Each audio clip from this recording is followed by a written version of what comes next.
بسم الله الرحمن الرحيم كل wanaagsan khiyaarta nala socota meel kasta oo aad joogtaan waa 22ka bisha September sanadka 2025 taminta koowaad ee caawa iyo qubanaha barrow showna waxa ka mid noqon doona qodobo xasaasi ah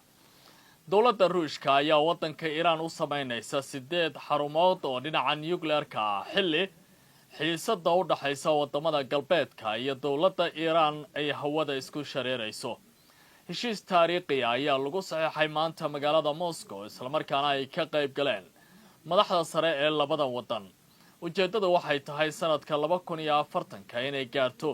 dawladda Iran isku firnaanta mar nuclear ah xilli dawladaha waaweyn ee adduunka gaar ahaan kuwa reer galbeedku ay si weyn uga soo horjeedaan dhinaca kale dawladda Iran maanta waxa ay ku dhawaaqday wadanka Ruushka inay ka soo iibsan doonto matooro casri ah oo ay ku shaqayn doonaan maraakiibta dagaalka iyo sidoo kale diyaaradaha wadankaasi ciidamadiisu ay isticmaalaan oo ay u qaadan doonaan hanaan dayactira xilli laga baqayo dagaalka gobolka bariga dhexe in mar kale uu hawada isku shareero tan ayaa waxa ay noqonaysaa mid dhabar wareemaysa wadamada reer galbeedka Iran oo hesho matooradan casriga ah waxay ka dhignaan karaysaa in diyaaradaheeda ay qayb ka noqon doonaan weerar kasta oo lagu soo qaado inay ka jawaabaan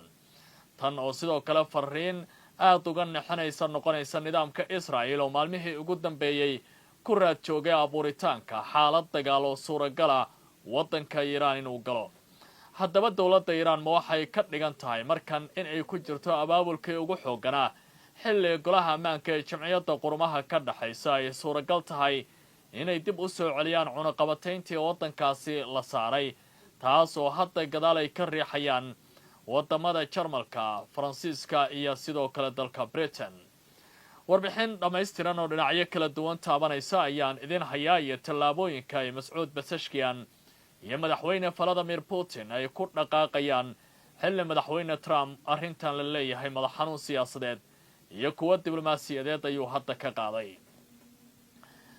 dawladda qadarna waxa ay markii ugu horeysay ka codsatay Israa'iil inay bixiso raaligelin afuran oo dadweynuhu ay maqlaan taas oo la xiriirta weerarkii lagu soo qaaday magaalada Doha 9ka bishan hadda aynu ku gada jirno taas oo wadamada ay si weyn u hadal hayeen maalmihii ugu dambeeyay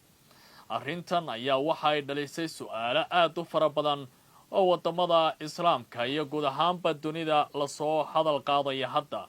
suuragal sama tahay Netanyahu dalabka dawladda Qatar inuu si degdeg ah uga jawaabo marka dhowr dhinac oo kala duwan laga eego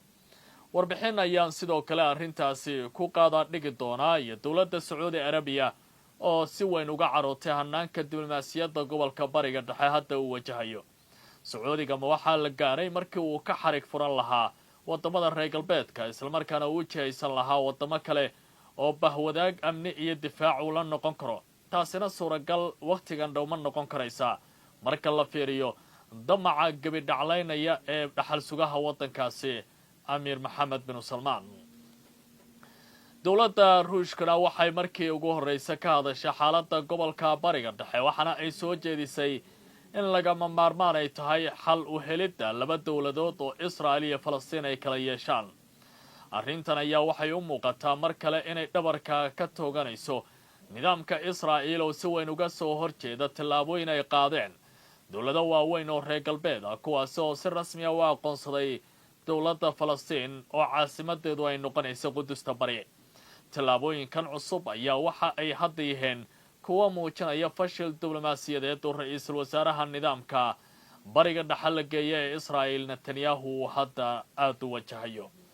qodobadaasi wararkii ugu dambeeyay siyaasadda iyo diblomaasiyadda bariga dhexe ayaan ku faaqidayaa barnaamijka waxaan ahay Cabdicasiis Barrow waxaad daawanaysaan barnaamijka Barrow Show idilkiin baa khiyaaray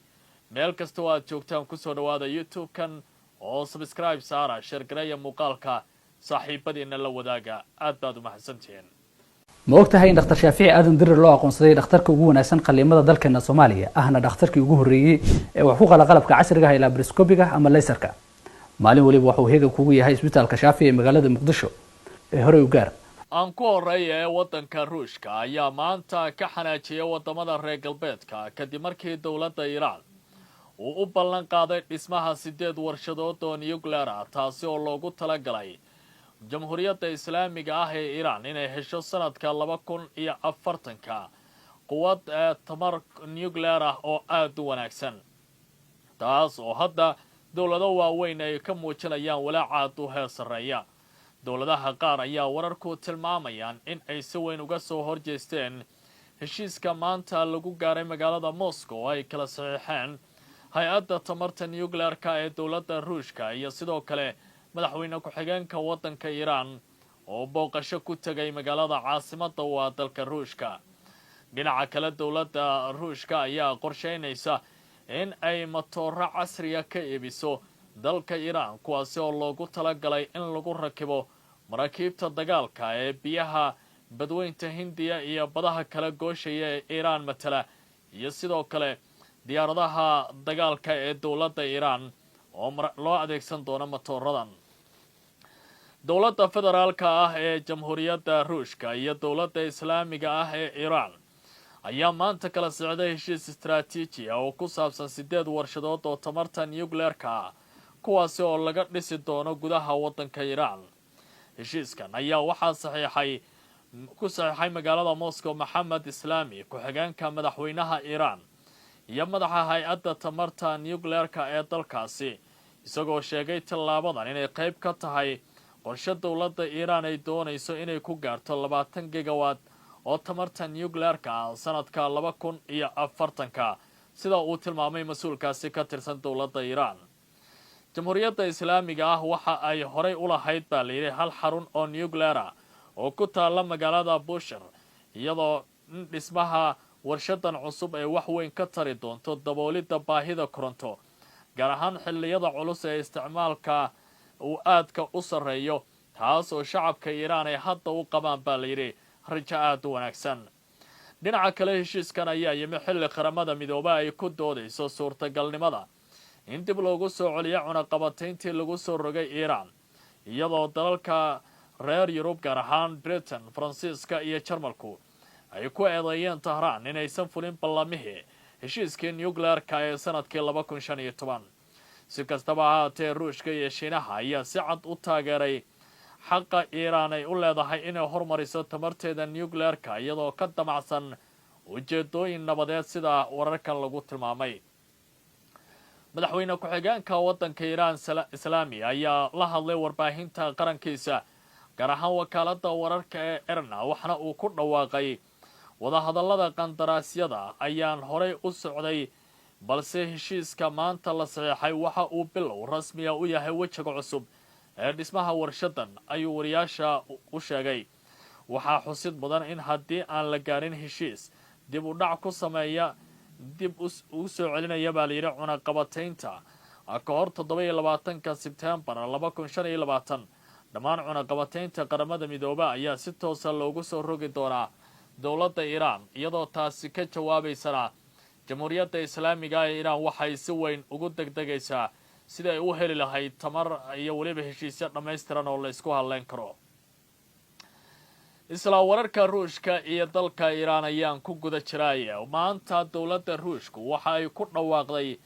matooro casri ah in ay ka iibin doonto waddanka Iran kuwaasi oo loogu talagalay inay u isticmaalaan diyuuradaha dagaalka iyo sidoo kale maraakiibta dagaalka ee waddanka Iran oo ujeedadoodu tahay in laga bedelo qalabkii hore ee duuga ahaa tallaabadan ayaa muujinaysa sida laga eegi karo bay leeyihiin qubarada u diyaargarowga Iran dagaal dhammaystiran oo ay la gasho wadamada reer galbeedka iyo sidoo kale xaliifkooda ama ologooda gobolka bariga dhexe ee Israel sida ay ku doodayaanba dawladahan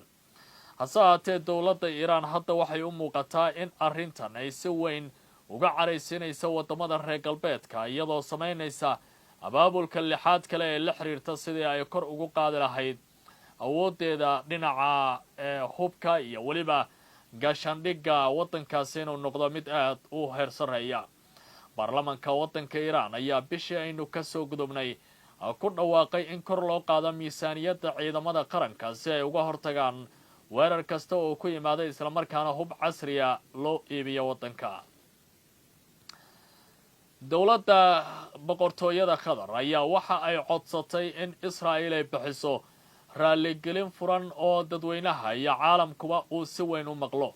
arrintan ayaa waxa ay dhalisay su'aalo fara badan oo ay isweydiinayaan khubarada dagaalka iyo dadka sida weyn u faaqida xaaladda bariga dhexe hase haatee dowladda sacuudi arabiya ayaa ka carootay hanaanka dowladda qatar ay wax u wado iyo weliba tallaabooyinka la doonayay in culaysa lagu saaro nidaamka israa'iil ee uu hogaamiyo benyamin netanyahu telefishinka sky ayaa ku waramaya in su'aalo badan ay ka dhasheen dalab ka yimid dowladda qatar ee ku saabsan weerarkii dooxa in laga bixiyo raaligelin ka timaada israa'iil warar la helaya ayaa soo baxaya ayaa tilmaamaya in qatar ay codsatay raaligelin rasmi ah oo ka timaada israa'iil kadib weerarkii lagu qaaday deegaan ku yaala magaalada dooxa ee caasimadda waddanka qatar kaasi oo sababay baa leeyahay weerarkaasi cirka khasaare naf iyo maal leh oo waddankaasi soo gaaray codsiga raaligelinta ayaa la sheegay inuu yahay mid ka yimid heerka ugu sarreeya ee dowladda qatar iyadoo lagu cadaadinayo in dhacdadan aysan mar labaad ku soo laaban waddankaasi lana xaqiijiyo israa'iil inay si nabadeed u dhowrayso madax banaanida jamhuuriyadda carbeed ee qatar aan idhahdee dowladda carbeed ee qatar iyo sidoo kale dhinacyada madax banaanideeda iyo weliba xaq dhowrka wadamada ka shaqaynaya dhexdhexaadinta arrimaha gobolka bariga dhexe warbixinta waxaa ka dhashay dhowr weydiin oo kala duwan arrintan waxaa la leeyahay raaligelintu ma noqon doontaa mid furan oo dadweynuhu ay maqlaan khubaradu waxay isweydiinayaan su-aashan waxay taagan tahay ra-iisul wasaaraha israa'iil benyamin netanyahu inuu diyaar u yahay in uu dadweynaha si toosa u raaligeliyo tallaabada dooxana uu ku tilmaamo mid ka turjumaysa ixtiraam iyo mas-uuliyad caalami ah sidaasi darteedna uu aqbalay haddaba waxaa la leeyahay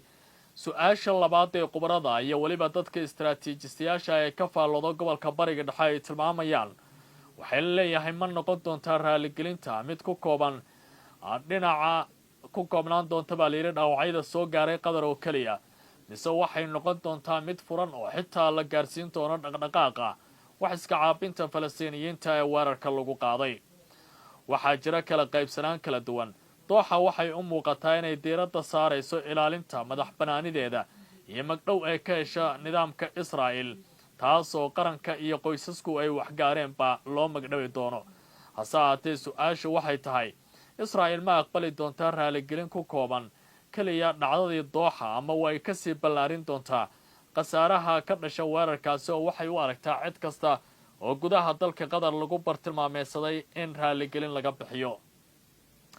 marka intaasi laga yimaado khubaradu waxay u arkaan dowladda sacuudi arabiya hadda inay dareemayso dhibaatooyin dhinaca diblomaasiyadda ah oo ay rabtay